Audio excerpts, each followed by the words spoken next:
আসসালামু আলাইকুম। Wise point একাডেমির পক্ষ থেকে সবাইকে জানাচ্ছি আন্তরিক শুভেচ্ছা ও অভিনন্দন। তো আমি আবারও তোমাদের মাঝে হাজির হলাম। যারা অষ্টম শ্রেণীতে আছো, 2024 সালের নতুন কারিকুলামে বই নিয়ে যারা তোমরা পড়াশোনা করছো, তাদের উদ্দেশ্যে আমি আজকে যে অধ্যায়টি নিয়ে আলোচনা করব সেটি হলো তোমাদের অনুসন্ধান বইয়ের দ্বিতীয় অধ্যায় শক্তি। এই অধ্যায়টি নিয়ে আলোচনা করব। এই অধ্যায়ের উপরে অলরেডি আমার একটি ক্লাস আপলোড হয়েছে, ভিডিও। ওইখানে তোমাদের যেসব বিষয় নিয়ে আলোচনা করা হয়েছিল সেগুলো হলো কাজ, শক্তি, বিভব শক্তি এবং গতিশক্তি। এই অংশটুকু নিয়ে আলোচনা করা হয়েছে। তো আজকে আমরা মূলত যে বিষয়গুলো নিয়ে আলোচনা করব সেটা হলো একটা টপিক যেটা তোমাদের গত ক্লাসে আলোচনা হয়নি, সেটা হলো ক্ষমতা।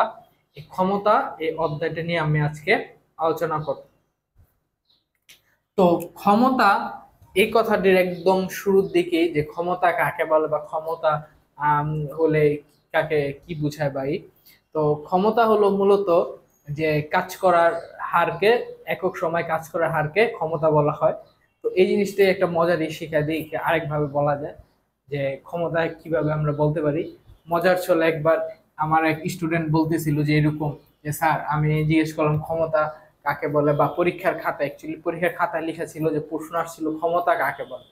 তো ওই খাতার মধ্যে কোনো এক স্টুডেন্ট ও লিখে রাখছিল যে ক্ষমতা কাকে বলে, উত্তর লিখে হচ্ছে এরকম যে এলাকায় আসি দেখাই দিব ক্ষমতা কাকে বলে। তো তখন আর মানে পরের দিন যখন মানে দেখা শেষে যেদিন খাতা দিলাম, ওই দিন আর কি এরকম মানে কিছুই ছিল না। তো যাই হোক, মানে হাসলাম সবাই ক্লাসের মধ্যে। তো এমনি নর্মালি আমরা ক্ষমতা বলতে বুঝাই যে কাজ করার হারকে, একক সময় কাজ করার হারকে ক্ষমতা বলে। আচ্ছা, ক্ষমতা যেটা ইংরেজিতে আমরা পাওয়ার বলি, POWER, তাহলে আমরা লিখতে পারি P = W/T। কেমনে? যেহেতু কাজ করার একক সময় কাজ করার হার, একক সময় কাজ করার হারকে কি বলা হয়? ক্ষমতা বলা হয়। তাহলে আমরা লিখতে পারি P = W/T। এটাকে আমরা যদি একক, এটা তো মূলত গেল সূত্র, এই জিনিসটা কি আমাদের সূত্র। এখন ক্ষমতার একক, এই জিনিসটা কি? তাহলে আমরা দেখি এরকম যে P = W/T। তাহলে যেহেতু কাজের একক কি জুল এবং সময়ের একক কি সেকেন্ড, তাহলে আমরা লিখতে পারি জুল/সেকেন্ড। তাহলে এটাকে আবার আরেকভাবে লেখা যায়, সেটা হলো ওয়াট, WA/T। এই ওয়াট হলো কি ক্ষমতার একক, জুল/সেকেন্ড অথবা কি ওয়াট, যেটাকে আমরা কি ক্ষমতার একক হিসাবে বলতে পারি। এখন ক্ষমতার এই যে ওয়াট, এদের কি বুঝাইছে? ক্ষমতার একক ওয়াটের কিছু আছে, যেমন আমরা এইচপি চিনি সবাই। এইচপি, এইচপি হলো হর্স পাওয়ার। এইচপি কি হর্স পাওয়ার। তাহলে আমরা লিখতে পারি যে 1 HP = 746 ওয়াট, যেহেতু কি এভাবে লিখতে পারি। আবার রয়েছে 1 কিলোওয়াট। এক কিলোওয়াট কত? 1000 ওয়াট, এটাও কি লিখতে পারে। এখন এক ইউনিট ক্ষমতা, এটা আবার কিভাবে লেখা যায়? তাহলে সিম্পলি আমরা এখান থেকে আনবো যে 1 কিলোওয়াট। এখন এটা 1 কিলোওয়াট সমান সমান আমরা কি লিখতে পারি? লিখতে পারি এরকম যে 1 অর্থাৎ 1000 ওয়াট ইকুয়ালস টু কত?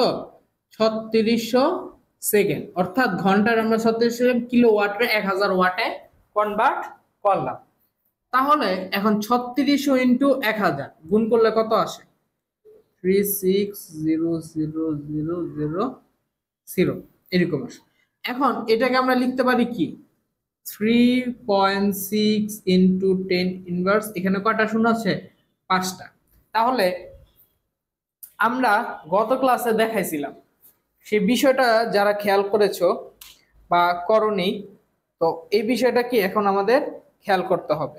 আমি গত ক্লাসে এরকম দেখাইছিলাম যে এই জিনিসটা কিভাবে লিখতে হয়। তাহলে আমরা লিখতে পারি 10⁶।